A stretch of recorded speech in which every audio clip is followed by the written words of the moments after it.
स्वर संधि के 5 भेद होते हैं। स्वर संधि के 5 भेद होते हैं। पहला दीर्घ संधि, गुण संधि, वृद्धि संधि और यण संधि, अयादि संधि। ये हमारे स्वर संधि के 5 भेद हैं। संधि की पहचान कैसे करें, जरा शॉर्ट ट्रिक से देख लीजिए। दीर्घ संधि की पहचान के लिए 3 वर्ण हैं, इनको ध्यान रखना है, आ, ई, उ। अब इनकी पहचान हम कैसे करेंगे? जिन शब्दों के दूसरे या तीसरे वर्ण में, जिन शब्दों के दूसरे या तीसरे वर्ण में आ, ई, उ की मात्रा होगी, बस सिर्फ यही ध्यान रखना है।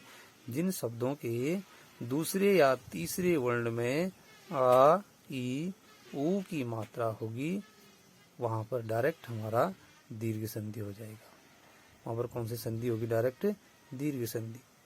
उसी प्रकार गुण संधि भी है। गुण संधि में यही नियम है, जिन शब्दों के दूसरे या तीसरे वर्ण में ए, ओ और अर यानी री वर्ण की मात्रा का प्रयोग होगा, वहां पर गुण संधि मानी जाती है। इन मात्राओं को ध्यान रखना है। तीसरा वृद्धि संधि है। वृद्धि संधि में जहां पर दूसरे या तीसरे वर्ण में आई और औ की मात्रा होगी, जिन शब्दों में आई और औ की मात्रा होगी, वो डायरेक्ट हमारा वृद्धि संधि। और यण संधि में यो, या, रो, रा, वो, वा, वे, यो, या, ई, इस प्रकार के जो हमारे व्यंजन वर्ण आते हैं, वहां पर हमारा यण संधि का उदाहरण माना जाएगा। अयादि संधि भी यही है। अयादि में आई, आय, औ, आओ, इनको याद रखना है। जो हमारा ये शॉर्ट मेथड है, इसको जरूर याद रखेंगे। दीर्घ संधि में आ, ई, उ, यानी कि दूसरे तीसरे वर्ण में इस प्रकार की मात्रा आई रहेगी और वो डायरेक्ट हमारा दीर्घ संधि। और गुण संधि की पहचान के लिए ए, ओ, अर ये मात्रा जहां पर होगी गुण संधि। और वृद्धि संधि में आई और औ जहां पर आएगा वो वृद्धि संधि। यण संधि की पहचान के लिए यो, या, रो, रा, वो, वा, वे, इस प्रकार की मात्राएं यण संधि में आएंगी। और अयादि संधि में आई, आय, औ, आओ, आऊ, आवी, इस प्रकार की मात्रा आती रहेंगी। हमारे क्या कहते हैं, संधि के लिए शॉर्ट ट्रिक था। अब दीर्घ संधि में जो नियम है, दीर्घ संधि का जो आ वाला नियम है, ये आ कैसे बनता देख लीजिए।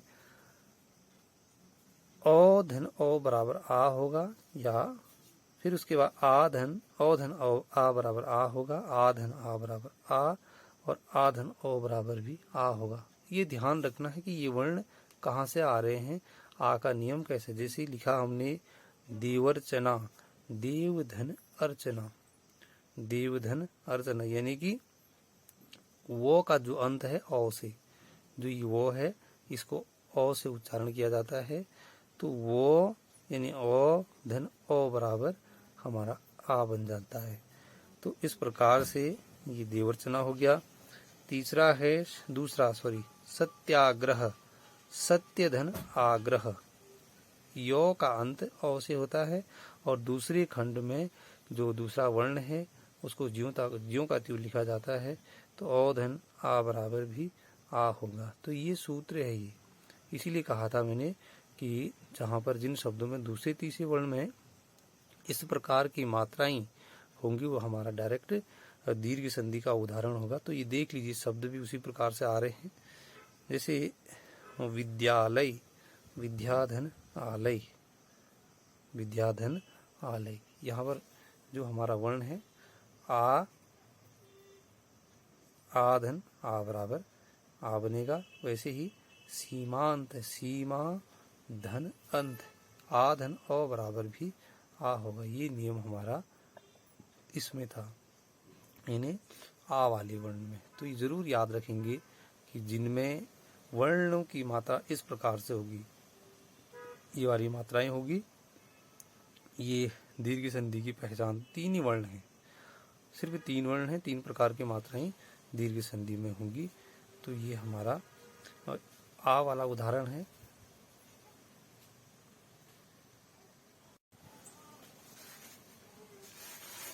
दूसरा उदाहरण ई वाला है। ई कैसे बनेगा? ई धन ई बराबर ई होगा, छोटी ई धन बड़ी ई होगा, और बड़ी ई धन छोटी ई में भी ई बनेगा, और ई धन ई बराबर भी ई होगा। यानी कि उदाहरण में देख लीजिए, जैसे अतीव लिखा है हमने, क्या लिखा है? अतीव शब्द लिखा है। इसका जो संधि विच्छेद होगा अति धन इव, ई छोटी जो ती है इसकी अंतिम ध्वनि है ई, यानी ई धन ई, ये वाला आ गया। यहाँ का ई और यहाँ का ई दोनों का योग होगा बड़ी। इसी प्रकार से परीक्षा है, परिधन इच्छा, ई धन बड़ी ई, ये वाला सूत्र आ जाएगा। ई धन बड़ी ई बराबर ई। और योगींद्र, योगी धन इंद्र, बड़ी ई धन छोटी ई, ये वाला सूत्र, बड़ी धन छोटी ई, यानी योगी में बड़ी ई आ रही है। और उसी प्रकार से नारीश्वर, नारी धन ईश्वर, बड़ी ई धन बड़ी, नारी में बड़ी ई और ई में भी बड़ी ई, ये हमारा क्या हो जाएगा? ई वाला उदाहरण है। अगला जो ऊ है, छोटी ऊ धन छोटी ऊ मिलाकर के बड़ी ऊ बनेगा, और बड़ी छोटी ऊ धन बड़ी ऊ को मिलाकर के ऊ बनेगा। उसी प्रकार से बड़ी ऊ धन छोटी ऊ को मिलाकर के ऊ, और ऊ धन ऊ मिलाकर के भी ऊ बनेगा। उदाहरण देख लीजिए, भानुदय शब्द बना है, भानुदय, संधि विच्छेद होगा भानु धन उदय, छोटी ऊ, भानु में ऊ है, छोटी ऊ धन ऊ, छोटी ऊ को छोटी ऊ से मिला करके बड़ी ऊ बनता है भानुदय। और दूसरा है भूत्सव, भूधन उत्सव, भूधन उत्सव यानी भूत्सव, छोटी बड़ी ऊ धन छोटी ऊ, ये वाला सूत्र आ जाएगा, बड़ी ऊ धन छोटी ऊ भूत्सव। और लघुर्मी है, लघु धन उर्मी, छोटी ऊ, लघु में छोटी ऊ की मात्रा है, ऊ धन बड़ी ऊ, यानी कि ऊ धन बड़ी ऊ, ये वाला सूत्र लागू होगा। और भूर्जा, भू धन ऊर्जा, यानी बड़ी ऊ धन बड़ी ऊ बराबर ऊ, ये हमारा दीर्घ संधि था। और दीर्घ संधि का उदाहरण इस प्रकार से थे। दीर्घ संधि में ध्यान रखना है, अब बड़ी यानी आ ई ऊ, इस प्रकार की मात्रा शब्दों में आई रहेगी। अब अगला टॉपिक है गुण संधि। गुण संधि की पहचान के लिए जिन शब्दों में दूसरे तीसरे वर्ण की मात्रा ए ओ अर होगी, इस प्रकार की मात्रा होगी, दूसरे तीसरे वर्ण की मात्रा ये होगी, तो वहां पर हमारा गुण संधि हो जाएगा। जैसे ए बनता है औधन ई, आधन ई, और ओ बनेगा औधन ऊ, और आधन ऊ मिला करके ओ बनेगा। उदाहरण जैसे नरेश शब्द लिखा है, नर धन ईश, औधन बड़ी ई, ये उदाहरण बन गया, औधन बड़ी नरेश, ये वाला सूत्र बनेगा। वैसे ही महेश है, महाधन ईश, आ धन ई, आधन ई, ये वाला सूत्र बन जाएगा। और अगला है ओ वाला शब्द है, औधन ऊ और आधन ऊ, ये शब्द लिखे भी हैं। जैसे हमने लिख दिया उदाहरण के लिए वीरोचित शब्द लिखा है, वीरोचित, वीर धन उचित, यानी इसका औ धन ऊ बन जाएगा हमारा ओ, औधन ऊ, ये वाला औधन ऊ ओ बनेगा। वैसे उसी प्रकार से मानवोचित है, मानव धन उचित, यानी औधन ऊ, ये वाला शब्द औधन ऊ मानवोचित। महोदय, महाधन उदय, महा, हा जो हा वर्ण है, हा वर्ण का वर्ण की अंतिम ध्वनि होगी आ धन ऊ बराबर ओ होगा, ये वाला सूत्र यहाँ पर लागू हो जाएगा। और महोत्सव, महाधन उत्सव, आधन ऊ यहाँ पर भी होगा, यहाँ पर भी ये वाला सूत्र लागू हो जाएगा। उसी प्रकार तीसरा जो उदाहरण है अर, यानी औधन री बराबर अर, आधन री बराबर भी अर होगा। उदाहरण ये है देवर्षि, देवधन ऋषि, देवधन ऋषि, औधन री बराबर भी आ होगा, री होगा। और सप्तर्षि, सप्तधन ऋषि, औधन री बराबर भी अर यहाँ पर भी होगा। वैसे ही राजर्षि है, राजर्षि राजधन ऋषि, राजर्षि, और महर्षि महाधन ऋषि, आधन री बराबर भी अर होगा। इस प्रकार ये गुण संधि के 3 नियम और ए ओ अर ये गुण संधि के नियम थे।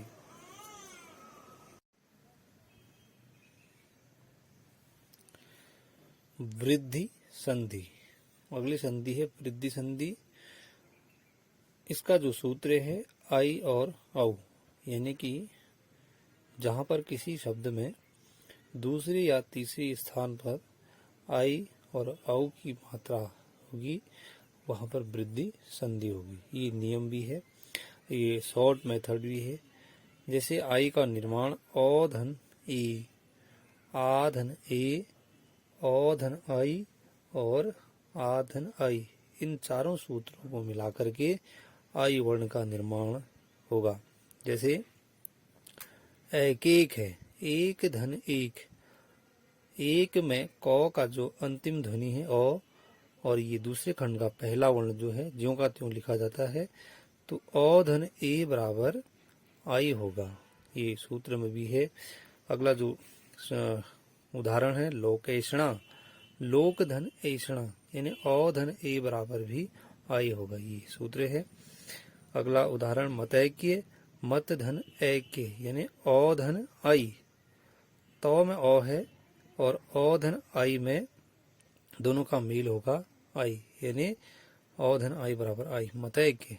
उसी प्रकार से तथैव है, तथा धन एव और सदा धन एव, ये उदाहरण है वृद्धि संधि की। और अगला जो औ का सूत्र है औ धन ओ बराबर औ बनेगा, आ धन ओ बराबर भी औ बनेगा, औ धन औ बराबर भी औ बनेगा, और आ धन औ बराबर भी औ बनेगा। ये सूत्र जरूर याद रखना है। जैसे उदाहरण वनौषधि, वन धन औषधि, नौ का अंत जो है औ से है और ओ ज्यों का त्यों उच्चारण होगा, यानी औ धन ओ बराबर भी औ होगा। उसी प्रकार से परमौषध है, परम धन औषध, यानी औ धन औ बराबर औ होगा। इस प्रकार से व्यंजन संधि में 2 मात्राएं हैं, आई और औ, यानी कि ध्यान रखना है जहां पर शब्दों में दूसरे या तीसरे वर्णों के में आई और औ की मात्रा होगी वहां पर सीधा हमारा वृद्धि संधि होगा, या उस शब्द को वृद्धि संधि का उदाहरण मान लेंगे। अगला है यण संधि। अगला जो टॉपिक है यण संधि, यो या रो रा वो वा वे यू यू वे, इस प्रकार से जहाँ पर व्यंजन वर्णों में मात्राएं आएंगी वहां पर हमारा यण संधि होगा। देख लीजिए अत्यधिक, अत्यधिक शब्द है, अत्यधिक, पहले शब्द का उच्चारण सही से करना है, अत्यधिक यानी अति धन अधिक, अति धन अधिक, ये विच्छेद हो जाएगा। अति, तो में जो छोटी ई की मात्रा है यहाँ पर इसका अंत छोटी ई से होगा, और ये क्या कहते हैं ओ, यानी ई धन ओ बराबर हमारा यो बन जाएगा, ये वाला यो बनेगा। उसी प्रकार से यद्यपि है, यदि धन अपि, यानी ई धन ओ, ई धन ओ में यो बनेगा। उसी प्रकार से इत्यादि है, इति धन आदि, यानी छोटी ई धन आ बराबर या बनेगा। और अगला है उपर्युक्त, उपर्युक्त में ऊपरी धन युक्त, उक्त भी कह सकते हैं, ऊपरी धन उक्त भी होगा या ऊपरी धन युक्त, दोनों लिख सकते हैं। तो ये आपका उपर्युक्त है, और छोटी ई की मात्रा और यू ऊ की मात्रा, छोटी ई धन ऊ बराबर ये वाला यू बन जाएगा। और वैसे ही अन्वय है, अनुधन अय, ऊ धन ओ बराबर ये वो बनेगा। और स्वागत, सुधन आगत, ऊधन आ बराबर ये वा बनेगा। इस प्रकार से 12 कड़ी टाइप की मात्राएं यण संधि में आती हैं। उसी प्रकार उदाहरण है मात्रा आज्ञा, मातृ धन आज्ञा, मातृ धन आज्ञा, यानी री धन आ बराबर ये रा बनेगा। और अगला पित्राज्ञा, पितृधन आज्ञा, री धन आ बराबर रा बनेगा, यानी मात्राज्ञा पित्राज्ञा। ये दो उदाहरण आपके यण संधि में आते हैं, वरना जैसे दीर्घ संधि की परिभाषा बताई थी दूसरे तीसरे वर्ण में जहाँ पर आ की मात्रा आती है वो वर्ण हमारा दीर्घ संधि होता है। लेकिन यहाँ पर जो नियम है री धन आ बराबर रा बन रहा है, और दूसरा जैसे मात्राज्ञा में री धन आ रा, पित्राज्ञा में भी री धन आ बराबर रा। तो ये हमारे यण संधि के उदाहरण हैं।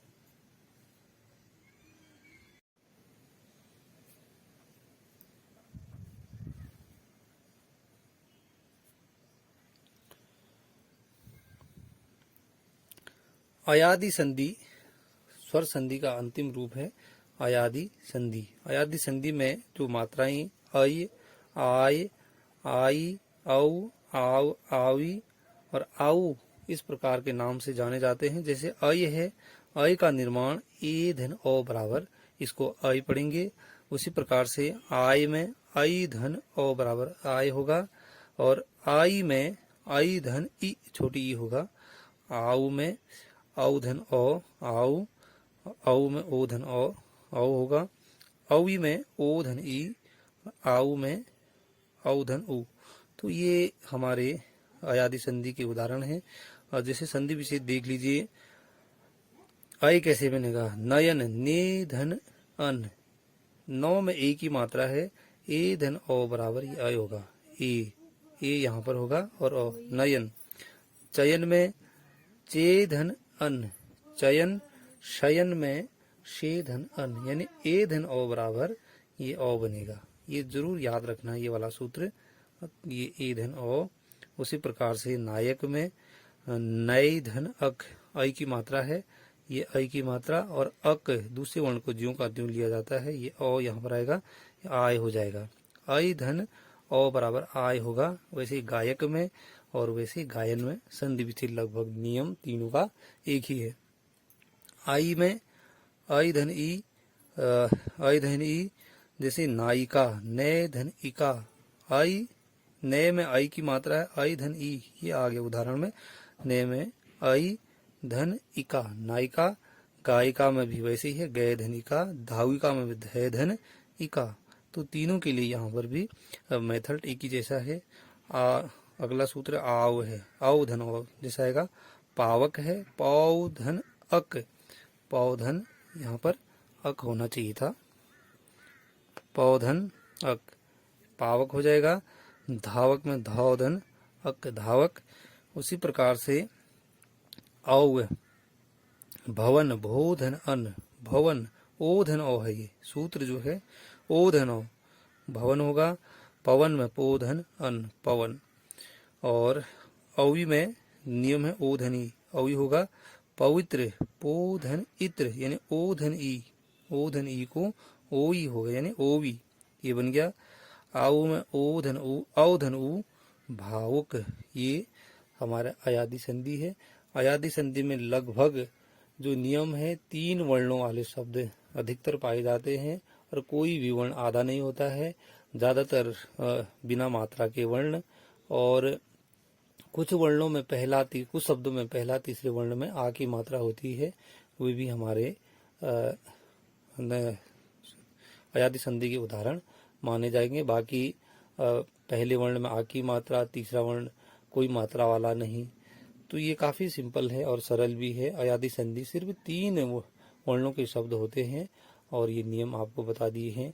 आ की मात्रा पहले वर्ण में होती है, और अंतिम वर्ण में भी आ की मात्रा होती है, जबकि दीर्घ संधि में दूसरे तीसरे वर्ण में आ की मात्रा होती है। जरूर यहाँ पर इस चीज को हमें ध्यान भी रखना है।